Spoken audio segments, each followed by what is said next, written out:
आपण पाहताय बीड लोकसभा मतमोजणीचं अपडेट। मित्रांनो, 9व्या फेरीचा अपडेट आलेला आहे। 9व्या फेरीमध्ये सुद्धा पंकजा मुंडे आघाडीवर आहे।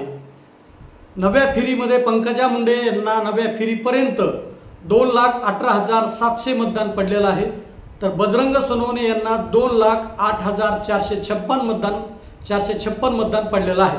म्हणजेच पंकजा मुंडे यांना 9व्या फेरी अंती 10,244 मतांची आघाडी मिळालेली आहे।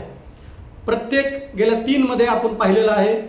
फेरी क्रमांक 7 मध्ये 203 मतांची आघाडी पंकजा मुंडे यांना राहिली। फेरी क्रमांक 8 मध्ये पंकजा मुंडे यांना 9,366 मतांची आघाडी राहिली। तर फेरी क्रमांक 8 मध्ये राहिली ती, आणि 9 मध्ये फेरी क्रमांक 9 मध्ये पंकजा मुंडे यांना तब्बल 10,244 मतांची आघाडी राहिलेली आहे। मी मग ह्याच्या अगोदरच्या व्हिडिओमध्ये म्हटलं की परळी आणि आष्टीमध्ये पंकजा मुंडे यांना मोठ्या प्रमाणामध्ये मतं मिळत आहेत, त्यामुळे ही आघाडी त्यांची वाढत आहे। बजरंग सोनवणे यांना 4 मतदारसंघात दुसऱ्या मतदान जरी मिळत असलं किंवा त्यांना त्याच्यामध्ये आघाडी थोडी आघाडी मिळत आहे, पण सर्वाधिक आघाडी पंकजा मुंडे यांना ही 2 मतदारसंघामधून परळी आणि आष्टीमधून मिळत आहे।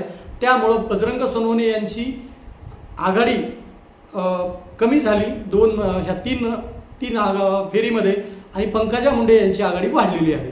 त्यामुळे पंकजा मुंडे यांना ह्या 2 मध्ये जास्त लीड मिळत आहे। त्यामुळे बजरंग सोनवणे यांना जे मतदान आहे ते मतदान कमी होताना दिसत आहे, आणि पंकजा मुंडे यांची आघाडी कमी न होता ती प्रत्येक ह्याच्यामध्ये फेरीमध्ये ती वाढत आहे।